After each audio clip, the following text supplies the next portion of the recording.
آپ کا یہ عمل نہایت ہی سریع التاثیر ہے اور بڑا ہی کارگر ہے،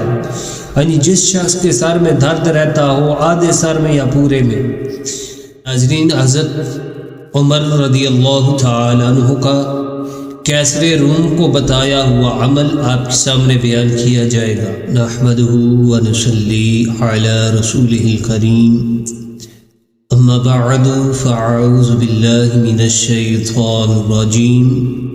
بسم اللہ الرحمن الرحیم، ان اللہ بالناس لرعوف رحیم، صدق اللہ العظیم۔ امیر المؤمنین خلیفۃ المسلمین سیدنا حضرت عمر بن خطاب رضی اللہ تعالی وعنہ، آپ کی سیرت میں یہ لکھا ہے کہ کیسر روم کے سر میں درد رہتا تو اس نے ہر طرح کا علاج کروایا لیکن اسے آرام نہ آیا۔ آخر کار اس نے امیر المؤمنین خلیفۃ المسلمین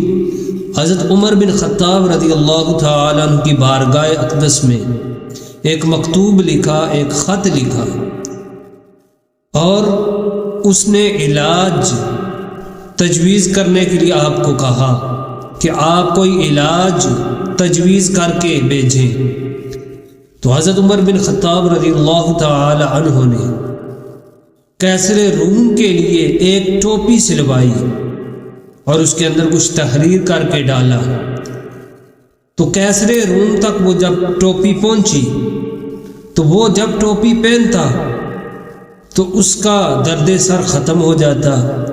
اور جب کبھی کیسر روم اس ٹوپی کو اتارتا تو پھر اسے سر کا درد شروع ہو جاتا۔ تو وہ بڑا حیران ہوا کہ آخر اس ٹوپی میں کیا ہے کہ جب میں پہنتا ہوں تو درد سر زائل ہو جاتا ہے اور جب اتار دیتا ہوں تو پھر سر کا درد شروع ہو جاتا ہے۔ آخر اس نے اس ٹوپی کو کھول کر دیکھا تو اس میں بسم اللہ الرحمن الرحیم لکھا تھا، اور ساتھ ہی پوری سورہ فاتحہ شریف الحمدللہ رب العالمین، یہ پوری سورہ مبارکہ لکھی تھی، اور قرآن مجید کی یہ آیت مبارکہ ان اللہ بالناس لرعوف الرحیم، یہ آیت مبارکہ لکھی تھی، یعنی بسم اللہ شریف لکھی تھی، سورہ فاتحہ لکھی تھی، اور ساتھ ہی یہ آیت مبارکہ بھی لکھی ہوئی تھی۔ سیدنا حضرت عمر بن خطاب رضی اللہ تعالی وعنہ، آپ کا یہ عمل